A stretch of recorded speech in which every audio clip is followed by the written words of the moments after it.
Well, welcome on in, everyone, to episode 6 of the North from Philly podcast. I'm Adam from Wales with my partner, Justin from Tennessee, and we've got a good show for you today. We're going to recap the amazing win down in Baltimore.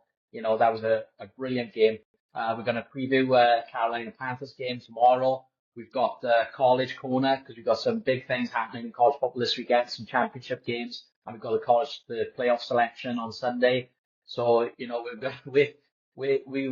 become a Vols pod so as well. So we're going to be rooting for our Vols to get in. They should be okay. So yeah. So Justin, how we doing, fella? What's happening, feller? Doing good over here. How's things going your way? Well, it's very windy here in Yeah. Swansea in Wales where I'm from.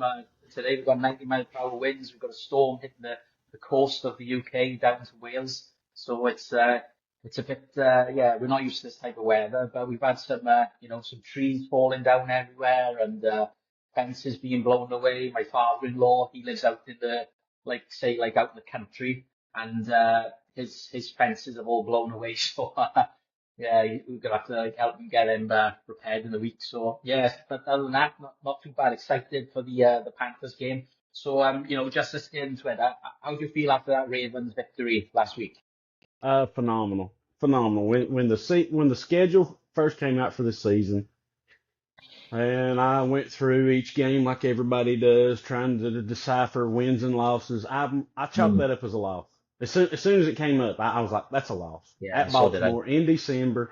And then as the season went along, I was still thinking, hey, it's a tough stretch. We go to the Rams, and then we come back for Baltimore, and then in between Baltimore and Pittsburgh, we got Carolina. So I had it chalked up to a loss the whole time. And when things started the way they did, I was like, it wasn't. I mean, I get so mad and furious watching games, but it was kind of like I had conditioned myself to believing it was going to be a loss. So I wasn't Mm. as upset as, like, say, my son Owen. He was like, why? He said, we can beat this team. Why are you saying this? And he's the hopeful optimist, and I'm the always pessimist. My son gives me crap all the time about it. He's, you gotta be positive, Dad. I'm like, look, man, I'm 47. I've lived through this a lot longer than you. I know what's Yeah. coming, so I'd rather see it coming as to get one in the back of the head. But I was so Mm. happy, like, when everything flipped, and like I said, I was speechless that we won. I really was, in the way we out physical, and they punched us in the mouth, but we countered, and we punched right Mm. back. And it's like I love the quote that Sirianni gave when they talked about the physicality of Baltimore. He said, I want you to rephrase that question. Talk about how they were going to handle our physicality.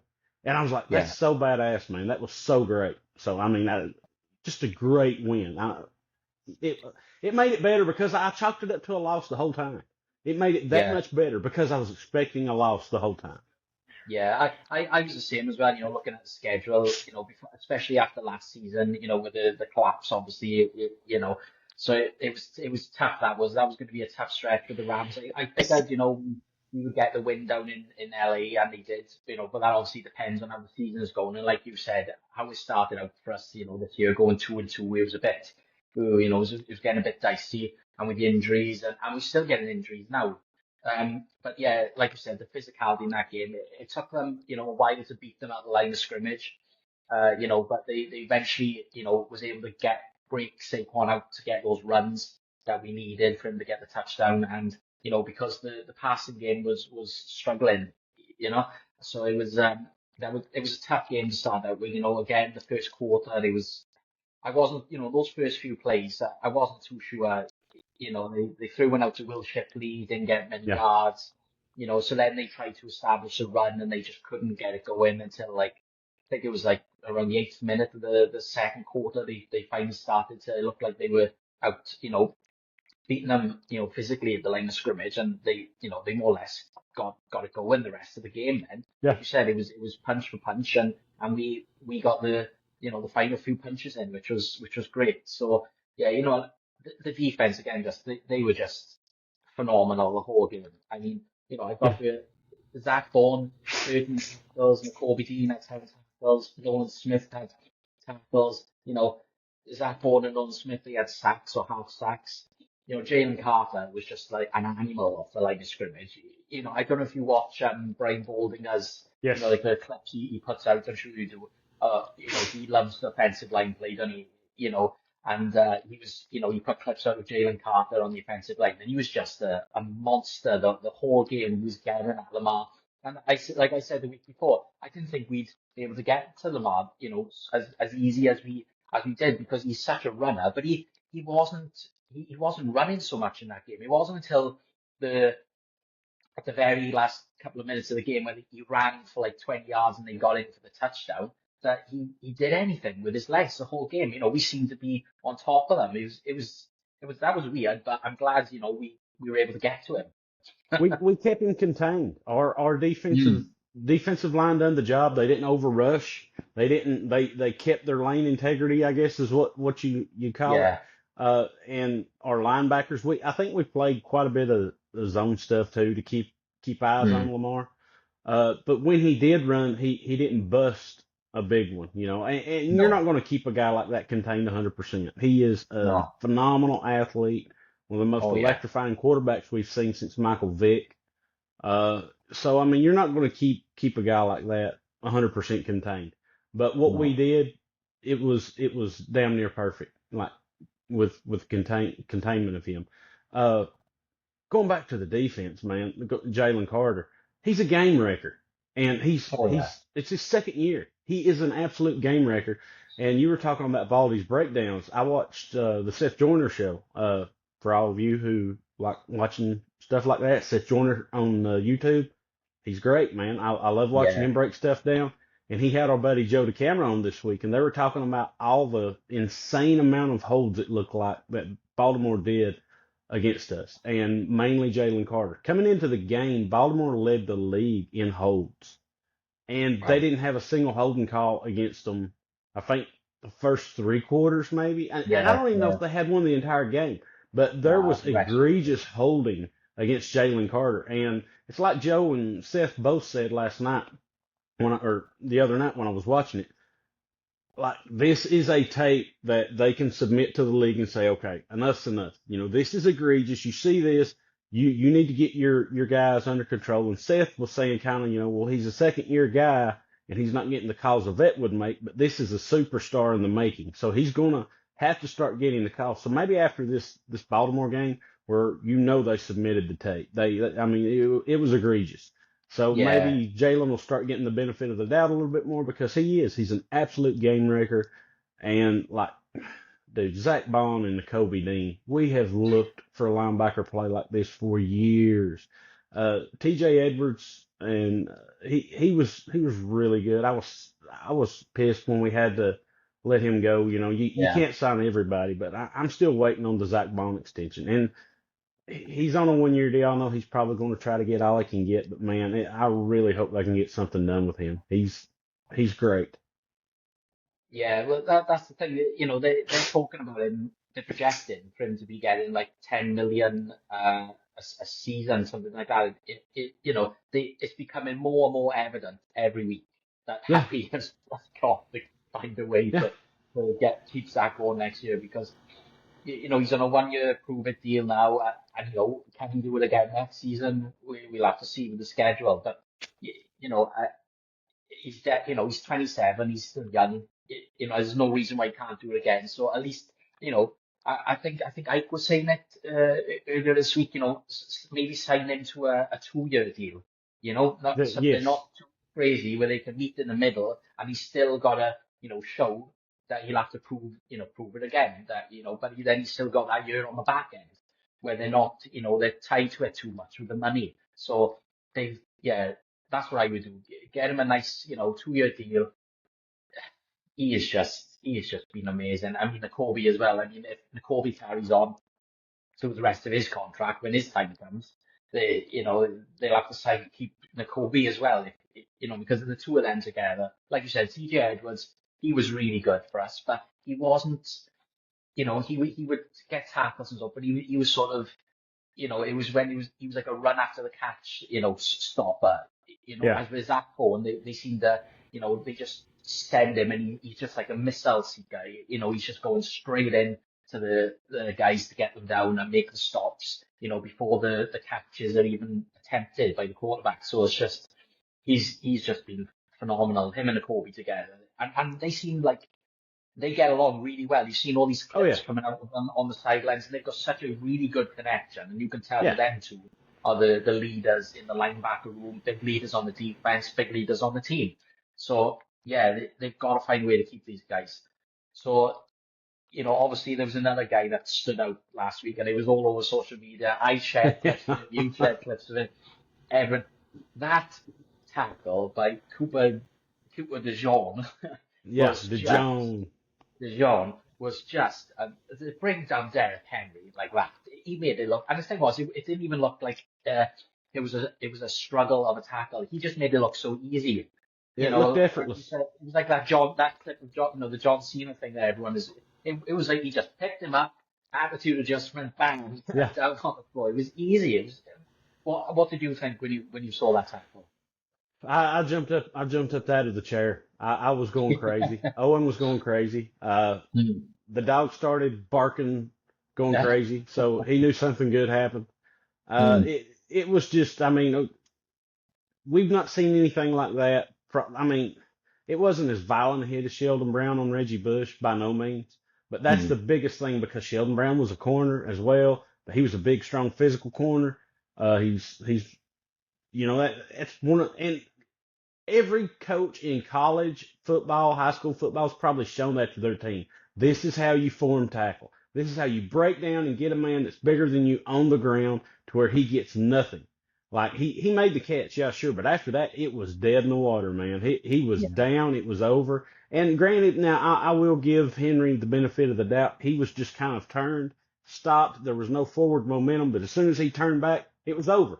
And Yeah. Cooper got down, got him on the ground, picked him up, like you said, threw him down. It was great, and it's Yeah. been all over social media like crazy. And if things go the way we hope, the two biggest plays in the NFL this year will be Eagles plays: the Saquon reverse hurdle Yeah. and the Cooper DeJean pick up, Yeah. throw down, spine buster type hit That was on a fun Derrick one. Henry.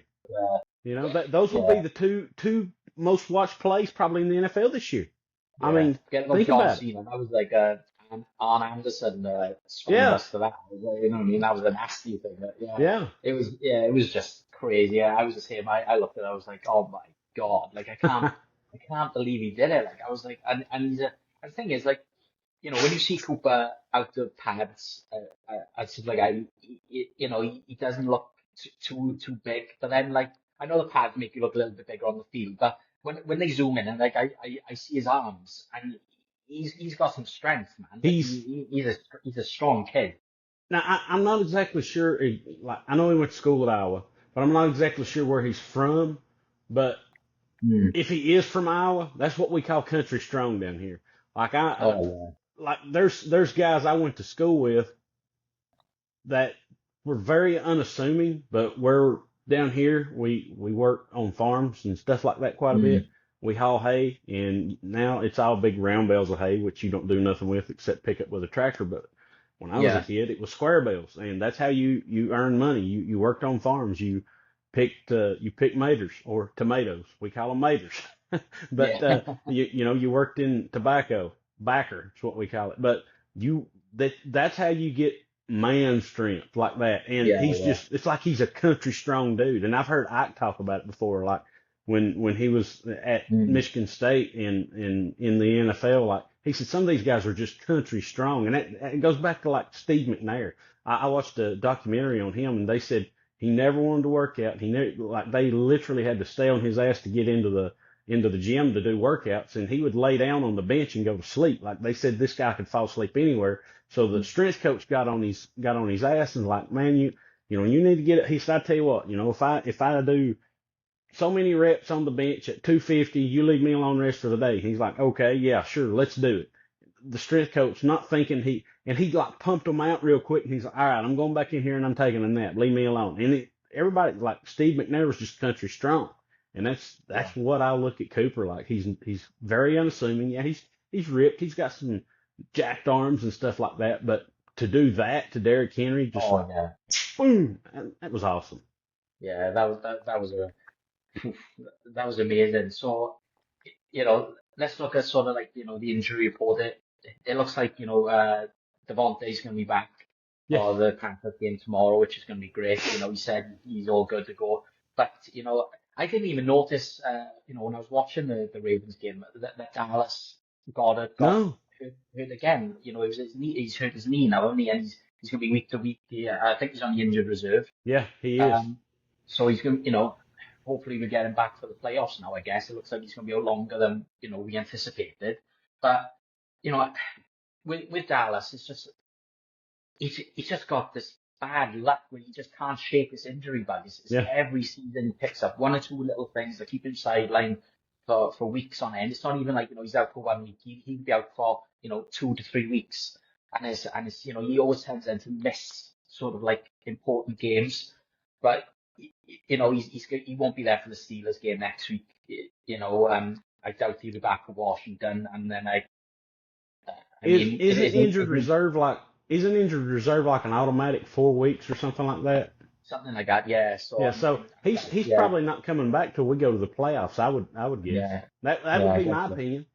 I Yeah, mean, if he yeah, can come back with 1 game left, you may want to get him out there to get a little run yeah, to knock a little bit of the rust off, yeah. especially if hopefully we get the bye because that Mm. would be great. But if not, you might want to run him out there for a little bit. But you might also just want to put him in bubble wrap too because we're going to need him for the playoffs, man. Yeah, it's a shame because you can see every season that he's got the potential to be one of these elite tight ends. To be up there with George Kittle and Mark Andrews and all this. And then sometimes I watch it play and I think he's better than them guys in some aspects of the game, but it's just a shame because every time he gets going he gets Yeah, stopped because of this injury bug. And I know people talk about like, oh, Dallas, he doesn't get thrown too lot by Jalen and he's going to want out next season. But then I wonder, will he want out? Because, I obviously teams would probably snap him up and would sign him, but I don't think they would give him the mega money that maybe he might be looking for because his growth is stunted every season because and I'm thinking to myself, would he want to go because he's constantly injured?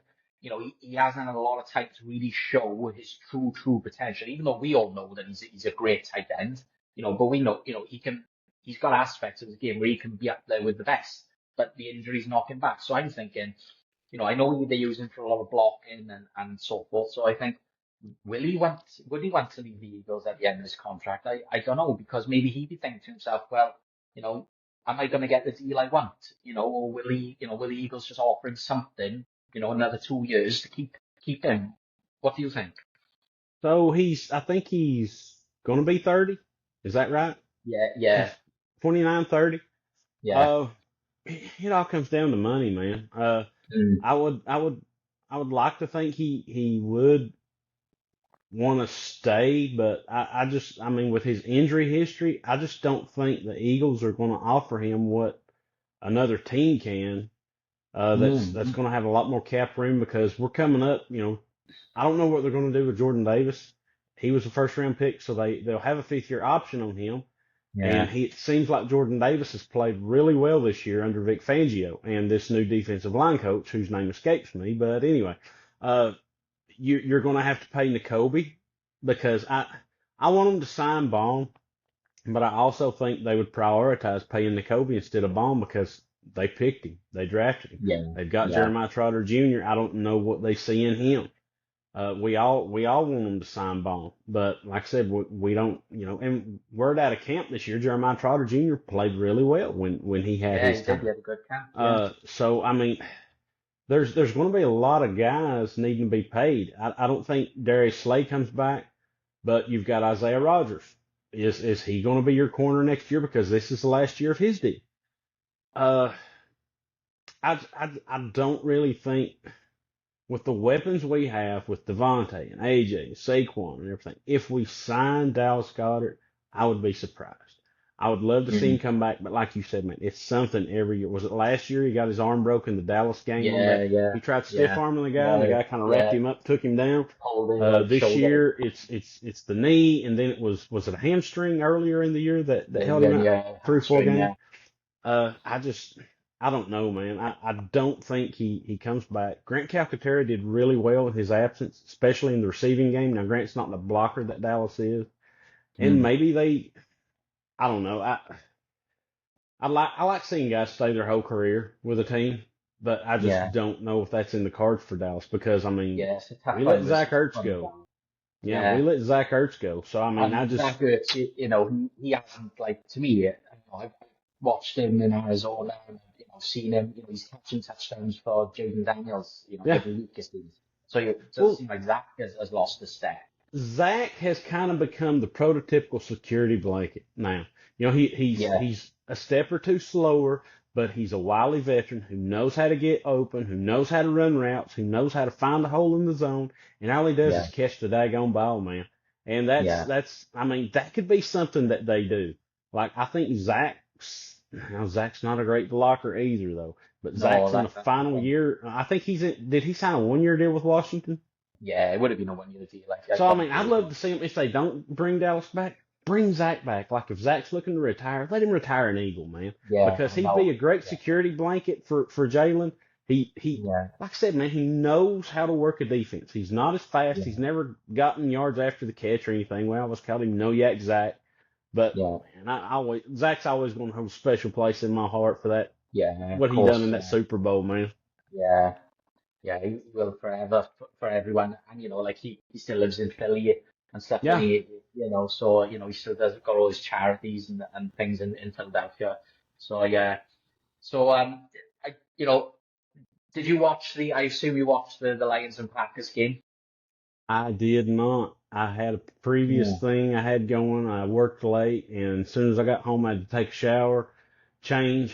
Stuff's really busy right now this time of year with Christmas parties Yeah, and that's such it. like Yeah, that. So Christmas. Oh as yeah. soon as I got off work, I came home, took a shower, changed clothes, and headed out. And I caught like the highlights of it and stuff like that, but Hmm. I did not get to watch the game. Yeah. But I watched it yesterday, and it's just like I know OG was talking about last week. That you can still put points up on the Lions defense at the moment, Yeah, and they didn't put a lot of points up against the Chicago Bears the week before. But like that game against the Packers, it was like a proper good old fashioned shootout, and but the Lions they just like I don't know. Like I look at their offense and they just like seem unstoppable at the moment, and their defense has got lots of injuries, but their defense were getting stops when, the Packers scored on them, relatively easy throughout the game, I suppose. But the defense was still able to get, stops on Jordan Love and they just, I'm not I don't know much about, defensive, aspects and stuff like that. You know what I mean? I'm just like a fan that watches from my couch. But, yeah, it seems to me that like OG was saying last week, the Lions defense, they seem to just go hell for leather because I suppose that's what they have to rely on now because they haven't got certain, yeah. weapons, that they want out there. But they seem to be doing in the Packers game. They were just blitzing, blitzing, blitzing, blitzing, and they just looked unstoppable. It was like if we do get to the NFC Championship game and the Lions are there as well, I don't know. I know the Lions have got a tougher stretch with the schedule going down the road than we have now, but I just don't see the Lions losing. Unless they, it's to me. I only see them losing if Jared Goff has a really bad game. I mean, he threw 5 picks against the Texans a couple of weeks ago, and they still managed to get the Yeah. win. Then I was He watching had that what game. I thought, 5 oh, there's no way. interceptions? Yeah, and it was like. Yeah, They still managed to win the game. He threw an interception against the Packers last night, and then the Packers went down and scored. But it didn't seem to rattle them, whatsoever. They just ploughed through and they got the win in the end, And yeah, the Lions, man, they just every week they just like scary to me. The Lions are a really good football team. But a lot of the stuff I seen afterward, like I said, I've caught highlights and stuff like that. Man, they got away with a lot of holds against that Packer defense. Like the Mm. offensive line, I think it was 5 different screenshots where a defensive lineman or a linebacker was basically turned totally went around where they just grabbed him by the jerseys. He was getting by. Oh, Stuff wasn't yeah. called. Uh, they're they're a dang physical, tough football team. If we wind up Mm. facing the Lions, I think I think the Lions are a more physical team than the Ravens. I think the Eagles and the Lions are the two most physical teams in the NFL. Yeah. So Oh, yeah. if we do face the Lions, it is going to be a knockdown, drag out, slobber knocker of a game. Yeah. And this is what I told the afternoon show guys yesterday when I called in. I think, everybody's focused in on Saquon, Jalen, what they do, and, what Jalen does affects AJ and Devontae, stuff like that. But the one Mm. thing that we've not really talked about as a fan base, I feel like, is the offensive line. And our offensive line, I would put against any offensive line in the daggone NFL, man for man. We have the best offensive line in the league. We have the highest rated left tackle in the league. We have the Mm. highest rated right tackle in the league. And Yeah. then, like what I told the guys yesterday afternoon with Cam Jurgens, man, it's gone so unnoticed going from a Hall of Fame center that we all love. I love Jason Kelsey. He and Brian Dawkins are two of my most favorite all time Eagles, along with Reggie White. I don't know who that Yeah. fourth would be, but anyway, uh, the transition, like we were also worried about it going into the season. What's it going to be like? What's it going to be like? And Spike brought this up. He said, not only is that a credit to Cam Jurgens what he's done, but it's also a credit to Jalen Hurts what he's done, being able to call out the blocking and all that stuff, call out what he sees to help Cam. So I mean that's been huge. And like it's kind of gone unnoticed that Yeah. we lost a Hall of Fame center who was still an All Pro last year, Yeah. who decided to retire. And then Mekhi Becton, this guy's what 6'6", 6'7", playing right guard, and he's playing at a Pro Bowl level. And that's another guy Yeah. we may have to look at re-signing. Do we re-sign Becton or do we re-sign Baum? Because we've Yeah. got Tyler Steen, and Steen Yeah. Do you Steen look didn't at the play depth well. then? Yeah, Steen didn't play well in the preseason, but anytime he's came into a game this season, he's played really well. And maybe Yeah. it's Yeah. taken him a little bit longer to develop, like you said. But man, Yeah. our offensive line, I would trust them against any defensive line in the league, and I would put ours up against, as far as best, I would say we have the best offensive line in the league. Yeah. We're talking about like country strong. I mean, like I watch Landon Dickerson at the line of scrimmage every week, and he's Yeah. just one nasty, nasty man when he gets Yes. going. Like, and you're talking about like Jalen's really getting good at like identifying blocks and stuff for Cam at the line of scrimmage, and I see that a lot with Landon Dickerson as well. He's because he was a center in Alabama. Is that right? He was a center in Yes, he Alabama. started out at Florida State and finished out in Alabama. Yeah. So like, he's used to, reading the defenses and things of that nature. And he seems to, you've heard him calling out things a lot as well on the line of scrimmage, and it tends to work in their favor. So, he is just one, yeah, this line, man, like Landon Dixon, you see Cam Massive. Jurgens though, when they get running and you see just like Cam doesn't look the biggest, does he? Like Jason Kelsey didn't look the biggest of centers, but he just seems to be running over guys. I notice sometimes he does struggle a little bit with blocks and in the center, and they tend to get to Jalen, but it's not a lot. You know what I mean? It's No. not a lot in the game that he gives anything up. It's, maybe once, if that. And Well, going you, back you to know, going going back to Dickerson, something that's really when you look, linebackers aren't as big as they used to. Remember that mhm. Rams game when Dickerson pulled out and he got out in front of that linebacker and he just gave, it looked like it was just a slight shove. He had him on his back. They're killing Yeah, linebackers when they get to that second level, man. yeah, Jurgens, Dickerson, Becton, because they're pulling and doing all this stuff. If they get to a linebacker, that linebacker's day, I mean, it's gonna be a bad day for them when they get to that second level blocking. And that's how yeah, Saquon's able to bust these big long runs. Nobody's touching him for the first 3 to 5 yards on the yeah. carry. But sorry I I think interrupted you, but no, it's all good. I think like next week now against the Steelers, that's going to be the offensive line's biggest challenge of the season after the Ravens, because Pittsburgh is such a talk about physicality. They're a physical team, and they got yeah. some big weapons on defense. You got Watt. You've Hayward. got Hayward, yeah, that's it. Yeah. He is been phenomenal. Herbig as well on the defensive end. He can make some stops and plays, and they're a physical team on both fronts, both sides of the ball. So that's going to be our biggest chance for the defensive line as well next week. Steelers have got a decent offensive line, but I think I Yeah. take our defense over them. But for the offensive line, for us, that's going to be the biggest test next week. Yeah. I like I said, uh, isn't who's their middle linebacker? Is it Patrick Queen? Ye- Did he leave the Ravens and go to Pittsburgh? I think, yeah, Because I think so. I'll have to look that up, but I think yeah, I'm pretty sure that's right. Anyway, like it's going to be a big test because the Minka Fitzpatrick's a great safety. Like you said, Watt is an all-world pass rusher. I'm not sure if Highsmith's going to be back. I don't think he played last week. He had a high ankle sprain or something yeah, a he few got weeks hurt ago. a couple of weeks ago, yeah. But I mean, it is going to be a test. But man, like I said, I'll take our offensive line against anybody right now. Yeah, I will. And you were talking about the size. Okay, Jordan Mailata's 6'8", 360 pounds. Landon Dickerson 6'6", 3-something. And then you've got Mekhi Becton. He's 6'6", 3 bills. Lane Johnson 6'5", 6'6".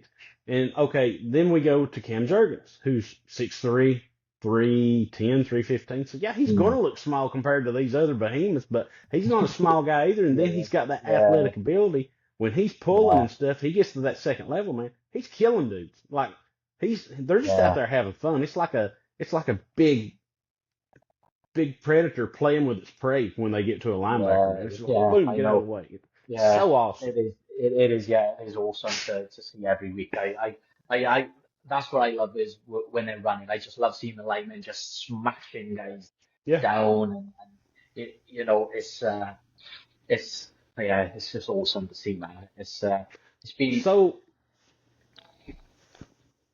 real quick. Yeah, I've not heard anything this week about Reed. I know he went out of the game with a concussion. Oh, he's out. He's out. He's out. Okay, like I said, it's been crazy busy this week. So Sidney Brown, he's out as well with a knee injury. So Sydney's out too. Yeah. Okay. Well, that was going to be my next question. Would it be Tracy McCullum or Tracy? Is that his name? Tracy. Yeah, I think so. Tracy McCullum. But I wasn't sure if it'd be him or Sidney Brown this week. Man, I hate that for Sidney. It seems like he's just running with his hair on fire, man. Yeah, I love watching that dude play. Sorry, I had a phone call coming there. Yeah, when I saw Tracy come into the game last week, I was like, why isn't Sidney Brown there? Why isn't he playing? Yeah. He wasn't on the injury report. He wasn't out. He was there. You see him playing on special teams, and obviously he must have nicked something in the game. And you're like, another thing is just like bothering me. Avante Maddox. So how do you feel about him? Because he's becoming, unfortunately, I know he's a veteran. He's good to have there as a banker, and obviously they played him last week, but he just is becoming a liability. Early on, we could have had a 3-and-out on the Ravens' first drive. I think it was the first drive or the second drive of the game, and didn't even stop them. But it was called back because Avante pulled on.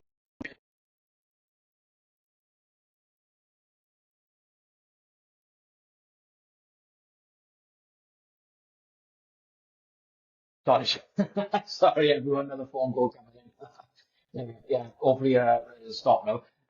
So Avante Maddox, he's just becoming an unfortunate liability. I've liked him over the years, but the last 2 seasons he's just struggling.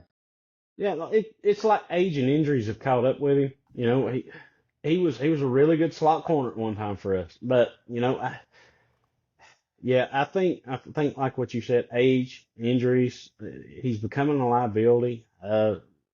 We basically cut him last year and brung him back. There was times in the preseason in camp, Elliott wasn't sure if he would be on the team, but he made the team. So I mean, I was just wondering if he would wind up playing at safety some at times, but he's not. It's always in the slot. But yeah, I just wonder who's going to be the backup safety with Sidney and Reed both out. Yeah, well, funny enough you say that. I think I seen yesterday that in their last training yesterday that Vontae was doing some work with the safeties, the safety Okay. group. So it looks like they might throw him out there this week and try him because obviously like James Bradbury, he's obviously like you said, he's in the closet somewhere. Yeah. They're keeping him hitting out the way. Whether he's healthy now, whether he's not, I'm not sure because Yeah, he's not going to see the we field. don't hear nothing about him. But Yeah. obviously, they got no interest in bringing him back, and I wouldn't want them to either. So obviously, they're gonna test Devontae and Devontae and see how he looks. It could be good, it could not. But when you've got injuries, that's what you've got to do. You've got to try and adapt, and they'll do their best to get them ready. And it's a shame that Reed is out, and but next man up, CJ's has got to try and make some. He's stepped up, a lot these last couple of games. His Oh, yeah. discipline's gotten so much better. You know what I mean? It's Yep. like the CJDJ of old. It's been really good to see. He's finally getting into the groove now. So, maybe they'll throw Cooper out there in safety. Maybe there's maybe a bit of confusion somewhere. I'm not for sure. Maybe not.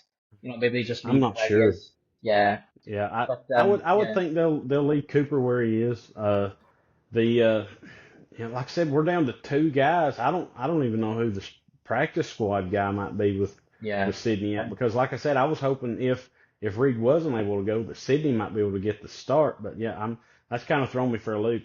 Sorry, folks, I've not done my homework this week. But No, anyway, I'm not for sure. going back to this upcoming game with the Panthers, pose a question to you. Do you think they should maybe throw the ball a little more in this Carolina game? Like try to get Jalen going a little quicker, a little more, because Devontae's going to be back. You're obviously going to have AJ. Dallas isn't going to be there, but like I said, we all agree Grant did really well in the receiving game in Dallas's absence earlier in the year. But something Fritzy brought up yesterday, it's the Panthers. And if you have got to try to get something going with Jalen to throw the ball, to make teams believe that you're not just a one-trick pony by running the ball, because when you get to the playoffs, teams are going to do everything they can to take away Saquon Barkley in that run game to make Jalen throw the ball and beat them. And it's like I said, you've got three sports cars out there with Jalen, Devontae, and AJ.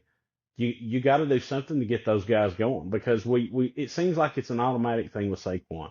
In the Ravens game, there was, I know, at least before he broke that one long touchdown run, it seemed like he was a shoestring tackle away two other times before breaking another. Like, it seems like every game there's at least two or three instances to where he could really rip one and they just grab him by the top of the shoe or the ankle or something like that and trip him up.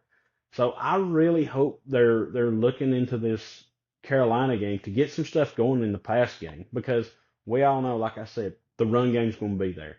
But Yeah. when we get into the playoffs, whether we got the 1 seed or the 2 seed, teams are really going to focus in on Saquon in that run game. They're not going to let the Eagles just beat them down, punch them in the face all game, and let Saquon run for 120 yards and stuff like that and beat them. What are your thoughts on this? Yeah, I know obviously they might be of the mindset where they're just gonna stick with what's working, which is obviously the run game. Um, Yeah, but Jalen has faced a little bit more. He's facing more criticism this past week. Like I've heard people on ESPN and stuff just saying like he's along for the ride, and he shouldn't yeah, be considered an MVP candidate. And yeah, he most likely you know shouldn't be, or he won't be. He's not going to be like a real threat to winning the MVP. But you know, yeah, this is the type of game where obviously they can't be too loose with their offensive plan, but it would be good to really get out to a hot start, get some, big passes going to AJ, Devontae, get them going, get them back. You know, let's get up 2 scores in the first quarter for a change, which would be yep, nice. You know, and then, if say the defense is struggling somewhat, in the second half, because you just don't know, you don't know what's going to happen in every game. There's no guarantee of anything. So, then obviously you can get back to the run game if you know if it's getting tight, which hopefully it won't, and I don't think it will. But the only thing I will say is that, Carolina, these past few games, they've been in every game they've been in. They nearly beat the Chiefs. They should have beaten the Bucks last week, but they had that touchdown called back.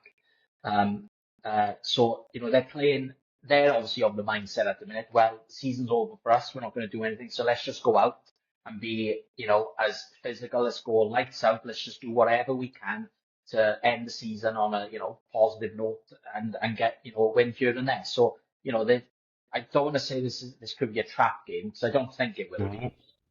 I will. I'll say it. You've got to watch out. You've got to be careful. This Exactly. is the type of You've game got to be that careful. can bite you in the ass if you don't. I know we want them to stick to the plan, but like you said, it'd be good to just sort of highlight if we can, if it works in the first quarter, the big players that we have. So if Jalen's passing game can get it going, show people that Jalen isn't along for the ride. He's not uh, a system quarterback. He's not it's just slipped my mind. Game manager. Game manager. That's the one. Yeah. He's not a game manager. Like Nick said, he's not a game manager. This is all part of the plan, and he's not, because we've seen, look at all the quarterbacks Jalen has beaten now. He's beaten the best of the best. He's beaten Burrow, he's beaten Allen, he's beaten Patrick, he's beaten Lamar last week. He's beaten Matthew Stafford. I suppose you could say he's one of the greats. He is a really good quarterback, and he has been for a long time. So he's beaten the best of the best. So why are they why can't they just get? And I'm not saying like Jalen is obviously, like we said before, he was a second round pick for a reason, and he has got his fault, but he makes the plays when you need him to. He doesn't panic. He settles in when things are going wrong. You can see his mind working, and you can see how much he wants to get back in the game, and he uses his legs, he uses his arm when he needs to. He's won before Saquon and AJ came along. And he hopefully win afterwards, and hopefully the three of them will be here and Devontae for to the end of their careers. And but so that aspect has got to stop, because Jalen can do special things when he's called upon, and we know he's got the talent because of how he performed in the Super Bowl. So yeah, it would be really, really nice tomorrow now to showcase the passing game, because it is there. It's just because of obviously all the Saquon Barkley, stuff over the last few weeks, and how that has won us games. That's obviously, what their identity is going to be for the time being.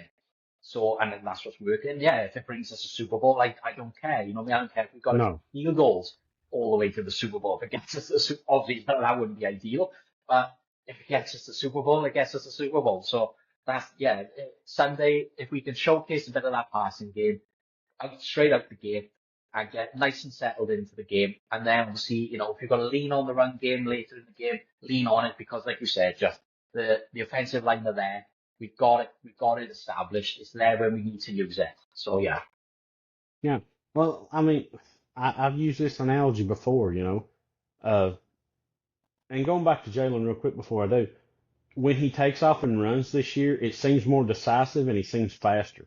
Yeah. Like last year, we've all heard him say, like, it seemed more lumbering last year, like he was struggling, but it seems like he's gained that quick step back. He's never going to be as fast as Lamar Jackson or anything like that. No. But when he does decide to take off, he does it quickly with a purpose, and he gets there. He gets down when he has to.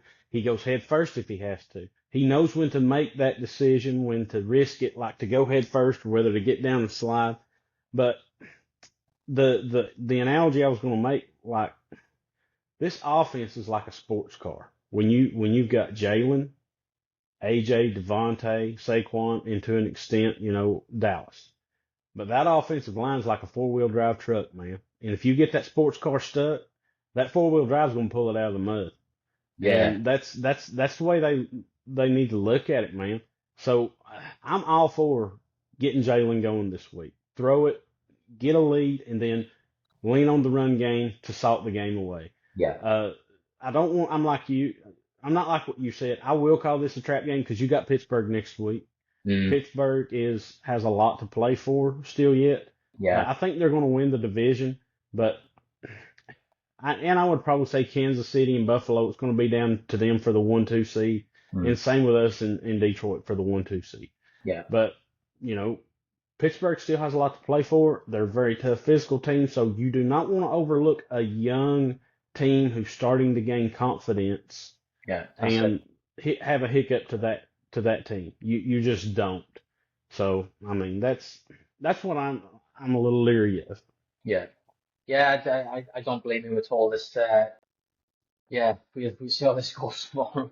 I think we'll be okay. But Yeah, yeah, so sort of like look towards the end of the show now. Let's move on to Justin's college corner. So big weekend in college football. We got the playoff selection on Sunday. Is it just? Is it Sunday? The yeah, final yeah. selection made.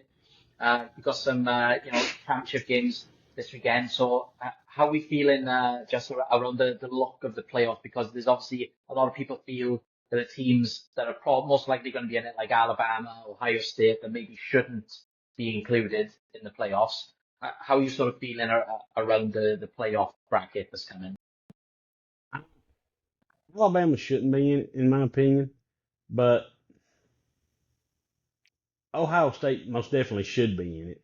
Uh, as far as the how things are going to go today, I said last week I thought Clemson would win the ACC. Now they're playing SMU for the ACC championship. Yeah. I think I think SMU is going to get them, and they're going to get that bid from the ACC. I think they're a really good team. Their only loss this year was to BYU, and it was a bit of an upset loss. Mm. But as far as seeding goes, the seeding is still kind of up in the air. Going back to Ohio State, me being a Tennessee fan, last week it came out that it would be Tennessee going to Columbus and playing Ohio State in the first round. I don't think that's going to happen, and I think Oregon beats Penn State in the Big Ten championship game tonight. But depending on how bad Oregon beats Penn State could depend on whether Tennessee goes to Happy Valley and plays Penn State, or Penn State has to come to Knoxville and play Tennessee. So in that case, any people we've got watching who are in Pennsylvania and are big Penn State fans, sorry Mm. guys, still You'll love be you, rooting but against Saquon. I'm You'll be rooting against Saquon. I'm a Tennessee guy, so I'm hoping Mm. Oregon just beats the ever loving hell out of Penn State, so Tennessee can host the playoff game. But I think it's going to be a tough game between Texas and Georgia tonight, but I think Texas wins. Georgia jumped out on them early in that other game, but I think Texas is going to go back to the drawing board on some things. I I think think Georgia's Texas pulls out a gonna win victory. that seat because I just think Georgia seem to just like Carson Beck, he hasn't been good this season. He's been a bit of No, a turnover machine, and they just scraping these wins. So yeah, I feel like something like that could happen. I probably like Texas to win, but I think Georgia could I think it'll be a tight game. I don't think it'll be I do. yeah. I think Georgia will just find Uh, that luck to get them the win again. Another thing, like around here in these parts, that you have to look at too with Georgia, like they laid a stinker against Georgia Tech. Should have lost that game 3 different times against Georgia Tech. And Mm. the thing about it is, it seems like with Georgia football teams under Kirby Smart, their head coach, they can turn it on and off whenever they want to, and they get up for big games. It's just like if Tennessee, Alabama, stuff like that, they get up for those games. Now, granted, this year against Alabama, Alabama jumped out on them, and Yeah. then they wound up coming back, and it was a back and forth toward the end. But I think Texas gets Georgia tonight. Uh, man, as far as the Big 12, if Arizona State wins, they will be in the playoff. I know Boise State punched their ticket last night by winning their conference championship. They're probably going to be in the playoff as well. So going back to Alabama, Alabama's got 3 losses. Should be more. They should have gotten beat by South Carolina. South Carolina blew that game away. So Yeah, they did. I just I don't like the fact that I know it's Alabama. I know it's a great brand for college football and all that. They shouldn't be there. I'm sorry. There's more deserving teams. They got beat by Oklahoma 24-3. Yeah, that was Twenty-four a to nasty three, loss for them. and that's just absolutely ridiculous. That was their third loss right there. Going back to Ohio State, they only fell 4 spots in the rankings. Yeah. They lost to Michigan. They were a 21.5 point favorite at home against a 6-win Michigan team and lost 13-10.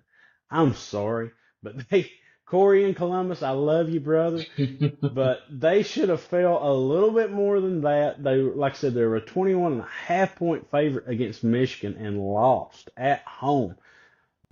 Everybody's saying, well, their losses are better losses than Tennessee's. They lost at Oregon by 1, but I think that loss at home to Michigan's much worse than Tennessee's loss at Arkansas to Arkansas, because Arkansas is basically the same situation as Michigan is. They're a 6-7 win team, Yeah. and it was on the road. But anyway, we're splitting hairs here. I think it's going to be great for college football. I really look forward to it to see how things shake out, because what's going to happen if say Texas blows out Georgia? Do they fall below Tennessee even though they've got a head-to-head against Tennessee? Yeah. Yeah. I don't know. It's going to be fun. It's going to be chaos, and I look forward to it because I love fun and chaos. As long as my team's in it and they're safely And they're safe, ensconced, yeah, they're going to be in the I was, playoff. yeah, I You was know, going to say the but same if thing. fun and chaos is going to knock my team out, I don't want any part of it. But we were talking earlier about before we started draft prospects and stuff. Yeah. And right now, I've not really dug into. Everybody knows me and listens to me knows how much I love the draft and love college football. I've not really dug into a lot of stuff as far as draft other than Tennessee. Last week we had our buddy OG Wade on here, and he brung up San Francisco, saying that he thought Jawan Jennings right now was the best receiver for San Francisco. That Deebo Samuel's kind of like the gadget player, whatnot. And I kind of agree with that. I still think Brandon Ayuk is probably a little bit better than Jawan Jennings. But Jawan Jennings coming out of Tennessee was a big, strong, physical receiver. Not going to blow you away with speed, but he was going to just beat you into oblivion. Like, he did not care to block. He would take on linebackers, safeties, corners. He didn't care. He would take on whomever he had to block to make that team go. And you see that in San Francisco. He's sorry, I got a call that time. Yeah. But there's a guy at Tennessee this year who just got an invite to the Reese's Senior Bowl. Brew McCoy. He suffered a horrific injury last year. It was one of those where he broke his ankle or leg. It was one of those where it was like this and then it wound up like that. It was horrible. Yeah. He came back this year. He is a big, strong, physical receiver. He is a blocking machine. He will do all the dirty work you ask him to do. He makes huge key catches at key points in times. He can go up and high point the ball. Like I said, he's not going to blow you away with speed, but he knows how to find a hole in the zone. He's a pretty daggone good route runner. He probably needs a little bit more work in that. But, man, he's a big, strong, physical guy. I think he's like 6'2", 2 something. I don't have it in front of me. But well, that's the thing. That's all we're going to need. Yeah, Jawan, I want to say Jawan was a 6th-round pick by the 49ers. I think 6th round. Don't hold me to that. 5th, 6th-round pick. But this is a guy that could help a team out with a 5th, 6th-round pick, because at that point you're throwing darts at a dartboard. I think, if you hit on a guy like that in the 6th, 7th round, like we did with a Jason Kelsey, like the 49ers did with a Brock Purdy. It's lucky. It's not good. I'm sorry. You can scout these guys to the end of time. It's luck. Like Moro Ojimo, our defensive tackle. Didn't we get him in the 6th round, something like that? Yeah. He had a 3rd-round grade on him. So and that's luck, in my opinion, that a guy falls that far to you, and you're like, we might as well take him. We need defensive line depth. And I think it could be the same thing, hopefully, for the Eagles. We need wide receiver depth. We don't have big, strong, physical guys other than AJ. All of our receivers are kind of on the smallish side. Yeah. Devontae, God bless him. Wilson looks quite big. I forget. But I forget. Obviously that's a player that's still going to be in need of development, and but it seems there's been a couple of occasions. Jalen Hurts has thrown 2 touchdowns to him this season. One was also called back. And then, the one in the Dallas game, he got. So, he seems, and they seem to be putting him out there. as sort of like, a backup piece, I suppose, like we've spoken about if Jalen's first three reads aren't open and if the other guys are there, he'll go to them if he has to. So, Johnny Wilson's a big guy, but obviously he's not like AJ Brown big, like No, AJ is a monster. AJ could be a he's tight yoked. end. You Yeah, know, he's just so, if the Eagles are going to look at that same type of player that they want in the draft going forward. They want big guys like AJ, and I know Devontae's small, but like we've said in the past, he's so strong and he's such a good yeah, route runner. And AJ is not the fastest of us, receivers, but he has got a bit of speed to him, and he knows how to get open. He can run routes. I mean, no one can beat him one on one physically. They're not going to, and you've shown that this season. So yeah, if we can get these type of guys in the draft going forward, and obviously, after the season's finished now, and when we move in, getting closer to the draft, we'll do a couple of draft shows because that'll be yeah. a lot of fun because you get so hyped about the draft and stuff, and there's a lot of good players coming out of college again this season, two different positions. So it's going to be, I can't wait for them shows, and we can look at the Reese's Senior Bowl and all the other bowls that they tend to do for these guys to showcase their talents. And you'll have I like watching the combine, the NFL Love it. combine. I tend to watch every every position. Not like, religiously some positions I have to just watch the highlights, if I haven't got the time. But, I love watching the key positions in the combine, seeing all these big names. It'll be interesting to see, what Travis Hunter looks like in the combine and Shadur Sanders, they Yeah. project them two to go 1 and 2 together. And it'd be interesting to see, where those guys land. And if how they look in the NFL. Because look at Travis Hunter, he's a very small guy, but he seems strong. Yeah. I watched that Colorado game last week where they just, they killed. I can't remember who they played. Um, who they played last Oh, week. hell. I forget. They beat them like they were mad at them, though. They beat them like Yeah, 59-0. They were yeah, running it up on them. it was just like yeah, they just killed him. And Travis Hunter like stood out on everything. He had interceptions, he had touchdowns, he had loads of catches. It was crazy. I don't get to see a lot of college games over here in the UK. Like I said No. before, we get 3 games every weekend, and that's it. So like this week, I'll be watching Arizona State and who they play this Iowa State. Iowa State, yeah. Then Yeah. I'll be watching. We've got Texas and Georgia, obviously, in the SEC Championship, and then it's Clemson and SMU. So Oh, so you don't yeah, get Penn State, Oregon? no, no. You Oh, only get man. the 3 games, you see. So it's like every week I'm like, Wow. there's certain games I'll be hoping for, and then like, oh man, I can't see that team this. You know what I mean? Like, Yeah. there's only been two Tennessee games I've been able to see this season. Tennessee and Florida. That one went to overtime. That was a really good game. And who else was it? There was another Tennessee game. Tennessee, Georgia. Yes, Georgia. Yeah, yeah. Uh, so they tend to just show sort of like the big games Yeah. in college over here. But obviously, like Oregon and Penn State, that's going to be a big game. It's just a really good game to, you know. But yeah, I think the problem is those games are at the same time too. That may be why you're right, only okay, you're only get. yeah. I think they're both at the same time for some reason. So real quick, going to the college stuff. I know we're getting short on time here, Yeah. but I was looking at tickets, and this is like I said, nothing's set in stone yet on what teams are going to get to host. Like I said, right now they've got Tennessee going to Columbus playing Ohio State. That would be a great environment. Yeah. Tennessee going to Ohio State up there in the cold. It would. It Oh, would it'd be be a a great great game to environment. watch. Yeah. Alabama, I forget who they would have them playing in the first round. Not so much of a great I think environment. they'd have to go Uh, to Notre Dame. Was it? I think I see Notre Dame. yeah, maybe. I I think. think Notre Dame was the 5 seed, something like that. Mm, But when you look at the ticket prices, like they're posting ticket prices already, and you can buy a ticket for Tennessee hosting, and if they don't host, you obviously get your money back. But dude, like tickets for up in the upper deck of Neyland Stadium, and this place holds 102,000 people. Ooh, I think it's the third or fourth biggest stadium in the country. wow.